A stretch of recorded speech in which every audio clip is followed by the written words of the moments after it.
गद्दारों की गद्दार जाति भीमा कोरेगांव शौर्य दिवस मना रही है। क्यों ऐसे भीमटों और नीलटों से पूछना चाहती हूँ कि एक वाक्य तुम लोग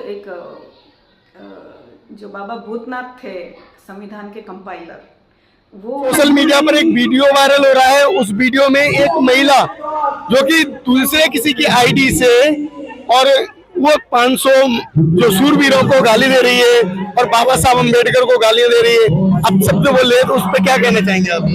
देखिए, जो भी वो महिला है उनको ये नहीं पता है कि इस भारत के अंदर महिलाओं को कोई अधिकार नहीं थे। महिलाएं सिर्फ और सिर्फ गुलाम थी और बाबा साहब ने इस भारत की हर जाति धर्म की महिलाओं को अधिकार दिलाए, शिक्षा, सुरक्षा, स्वतंत्रता सब दिलवाए। लेकिन वो बरखला रही हैं। उनको पता नहीं है कि बाबा साहब जिन्होंने, जो आपके भगवान है, इस भारत की हर जाति धर्म के महिलाओं के भगवान है बाबा साहब, उन्होंने गुलामी की भेड़ियों को जो है काट दिया, महिलाओं को मुक्त कर दिया उस गुलामी से। लेकिन वो महिलाएं नहीं जान पा रही हैं इस बात को कि जो है बाबा साहब की बदौलत ही आज इस भारत में वो सांस ले पा रही हैं महिलाएं। लेकिन वो बाबा साहब को जिस दिन पढ़ लेंगे, जिस दिन जान लेंगे, वो बाबा साहब के गुण गाने जिस तरह से आज हम गुण गाते हैं वो भी गुण गाना शुरू कर देंगे। उनको पता नहीं है अभी। लेकिन उच्च व्यवस्था के लोग हैं, वो महिला जो है, नहीं उच्च हो या नीच हो इससे मतलब नहीं है। भारत की प्रत्येक महिला को अधिकार बाबा साहब ने दिलवाया जब संविधान नहीं था। भारत के चाहे ऊंचे हो या नीचे, मुझे मतलब नहीं इस बात से, लेकिन किसी भी जाति धर्म की महिला को कोई अधिकार नहीं थे। जैसे अन्य जातियों की महिला होती थी, ऐसे जैसा आपने शब्द बोला उच्च, वो भी उसी श्रेणी में आती थी। वो मतलब यदि विधवा हो जाए तो उनका, मैं सभी की बात कर रही हूँ, ज्यादातर जो आज अपने आप को उच्च जाति की महिलाएं कहती है, मैं उनको गाली नहीं दूंगी, बल्कि ये बात कहूंगी कि पहले भारत में यदि कोई महिला विधवा हो जाती थी तो उसका कोई पुनर्विवाह नहीं होता था, उसको सिर मुंडवा करके मंदिरों में दान दे दिया जाता था। तो वो कितनी दयनीय स्थिति में उनके साथ न जाने कौन कौन बलात्कार किया करते थे, उनके साथ दुर्व्यवहार हुआ करता था। लेकिन आज किसी भी जाति धर्म की महिला को यदि कोई विधवा हो जाए तो उसको दूसरी शादी करने का अधिकार भारत का संविधान देता है, जो बाबा साहब ने बनाया है। और जब सभी बाल विवाह, जो इस भारत से बाल विवाह को खत्म किया, संविधान से खत्म किया, और जो महिलाएं नहीं समझ रही हैं, मैं सभी से हाथ जोड़ करके ये विनती करती हूँ कि वो बाबा साहब को पढ़ें, जाने, पहचाने, उसके बाद ही बाबा साहब के बारे में कोई टिप्पणी करने। बिना जाने पहचाने टिप्पणी करना यह मूर्खता होगी।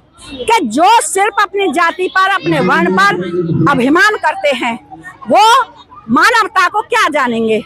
और जो व्यक्ति बाबा साहब को जान जाएगा वो मानवता को जान जाएगा, तो वो ऊंच नीच का भेदभाव करना बंद कर देगा और बाबा साहब के बारे में जो गलत सलत टिप्पणियां हैं उनको करना बंद कर देगा, चाहे वो महिला है चाहे पुरुष है।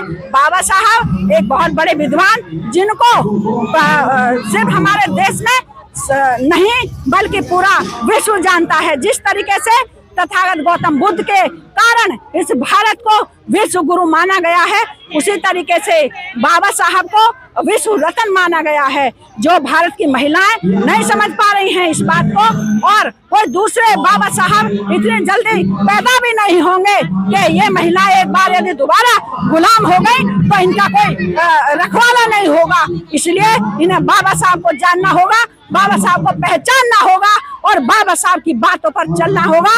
और यदि ये बाबा साहब की बातों पर चलेंगे तो इन्हें कोई गुलाम बनाने वाला नहीं पैदा होगा। ये भीमटा का जो शब्द उन्होंने इस्तेमाल किया है, क्या इस तरीके के शब्द शोभनीय है?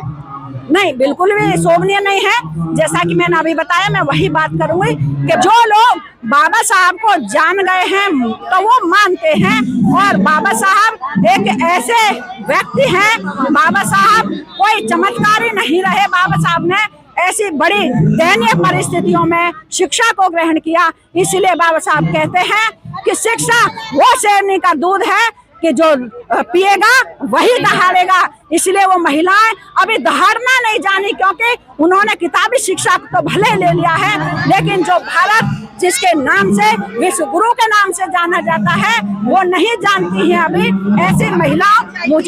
मुझे बड़ा दुख है इस बात का कि इस भारत की महिलाओं को जिन्होंने अधिकार दिलवाए, अपने 4 संतानों को कुर्बान किया, इस भारत की महिलाओं को आजादी दिलवाई, और वो इस तरह से बाबा साहब के बारे में टिप्पणियां करते हैं। किसी बाबा साहब के अनुयायियों को भीमता कहते हैं, ये उनकी अज्ञानता है और ये उनका आधा अधूरा ज्ञान है। यदि बाबा साहब को जानेंगे तो उनका ज्ञान भी पूरा होगा और हमारी तरह वो भी बाबा साहब को मानेंगे। वो भीमता नहीं कहेंगे बल्कि जिस दिन बाबा साहब के शक्ति को पहचान जाएंगे, उनकी विद्वानता को जान जाएंगे, बाबा साहब के विचारों को मान जाएंगे और वो मानवता पर चलेंगे, तो वो भी कहेंगे जय भीम, जय भीम, जय जय जय जय जय भीम, जय भीम, जय भीम, जय भीम, जय भीम, जय भारत, जय संविधान। और बाबा साहब के बारे में जो गलत सलत टिप्पणियां हैं उनको करना बंद कर देगा, चाहे वो महिला है चाहे पुरुष है। बाबा साहब एक बहुत बड़े विद्वान, जिनको सिर्फ हमारे देश में नहीं बल्कि पूरा विश्व जानता है। जिस तरीके से तथागत गौतम बुद्ध के कारण इस भारत को विश्व गुरु माना गया है, उसी तरीके से बाबा साहब को विश्व रत्न माना गया है। जो भारत की महिलाएं नहीं समझ पा रही हैं इस बात को, और कोई दूसरे बाबा साहब इतनी जल्दी पैदा भी नहीं होंगे कि ये महिलाएं एक बार यदि दोबारा गुलाम हो गई तो इनका कोई रखवाला नहीं होगा। इसलिए इन्हें बाबा साहब को जानना होगा, बाबा साहब को पहचानना होगा और बाबा साहब की बातों पर चलना होगा। और यदि ये बाबा साहब की बातों पर चलेंगे तो इन्हें कोई गुलाम बनाने वाला नहीं पैदा होगा। ये भीमता का जो शब्द उन्होंने इस्तेमाल किया है, क्या इस तरीके के शब्द शोभनीय है? नहीं, बिल्कुल भी शोभनीय नहीं है। जैसा कि मैंने अभी बताया, मैं वही बात करूंगी कि भीमता जो है, जो लोग बाबा साहब को जान गए हैं तो वो मानते हैं, और बाबा साहब एक ऐसे व्यक्ति हैं, बाबा साहब कोई चमत्कारी नहीं रहे। बाबा साहब ने ऐसी बड़ी दयनीय परिस्थितियों में शिक्षा को ग्रहण किया, इसलिए बाबा साहब कहते हैं कि शिक्षा वो शेरनी का दूध है कि जो पिएगा वही दहाड़ेगा। इसलिए वो महिलाएं अभी दहाड़ना नहीं जानी, क्योंकि उन्होंने किताबी शिक्षा तो भले ले लिया है, लेकिन जो भारत जिसके नाम से विश्व गुरु के नाम से जाना जाता है वो नहीं जानती है अभी ऐसी महिलाओं।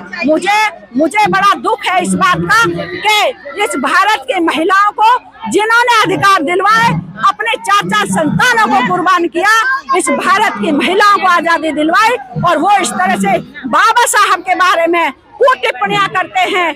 किसी बाबा साहब के अनुयायियों को भीमता कहते हैं, ये उनकी अज्ञानता है और ये उनका आधा अधूरा ज्ञान है। यदि बाबा साहब को जानेंगे तो उनका ज्ञान भी पूरा होगा और हमारी तरह वो भी बाबा साहब को मानेंगे। साथियों, हमारी वीडियो देखने के बाद आपका क्या कहना है? और हमारे देश की महिलाएं, देखिए, वो भीमता नहीं कहेंगे बल्कि जिस दिन बाबा साहब के शक्ति को पहचान जाएंगे, उनकी विद्वानता को जान जाएंगे, बाबा साहब के विचारों को मान जाएंगे और वो मानवता पर चलेंगे, तो वो भी कहेंगे जय भीम, जय भीम।